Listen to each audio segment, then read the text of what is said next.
بسم اللہ الرحمن الرحیم۔ روہیل ٹال کے معزز ناظرین، آج کی کہانی کا ٹاپک ہے خون ناحق۔ اس نے راستے میں مجھے کھیل لیا۔ وہ ایک جنونی سا نوجوان دکھائی دے رہا تھا۔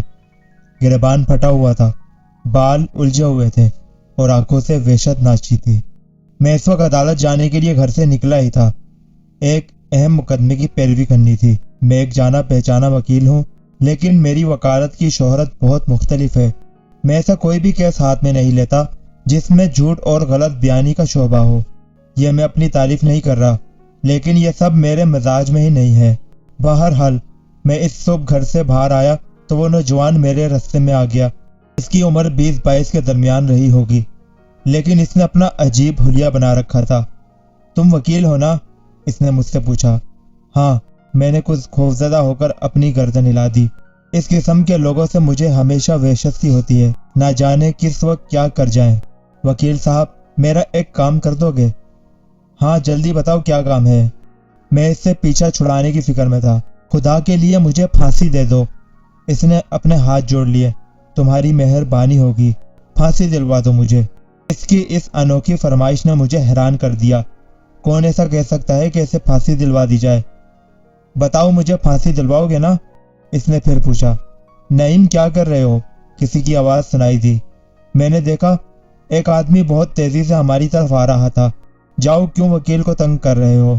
اس نے قریب آ کر اس وحشت زدہ نوجوان سے کہا۔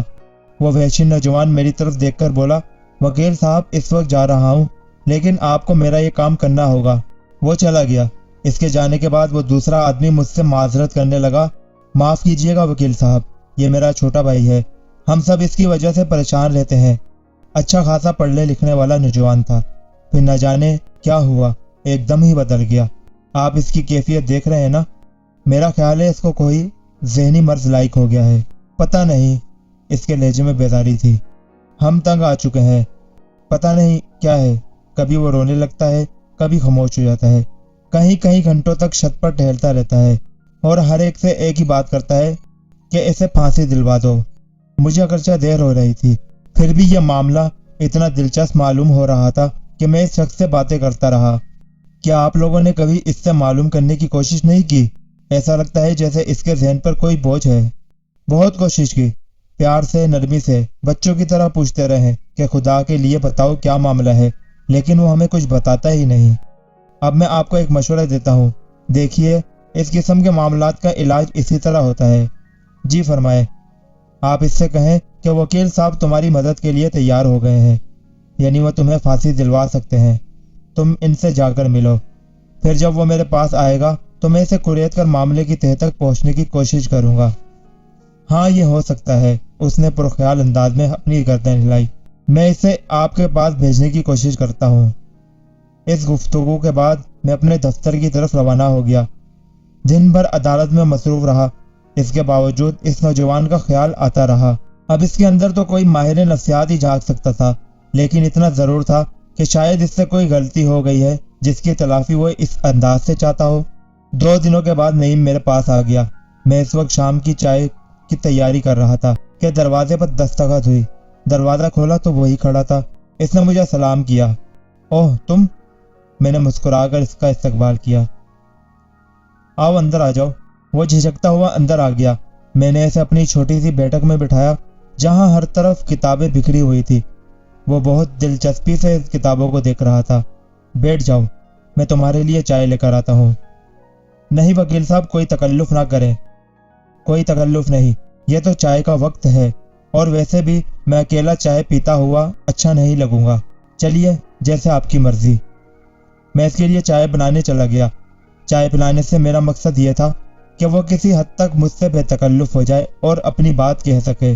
چائے کے دوران میں اس کے چہرے کا جائزہ لیتا رہا۔ اس کی سانسیں معمول سے تیز چل رہی تھی۔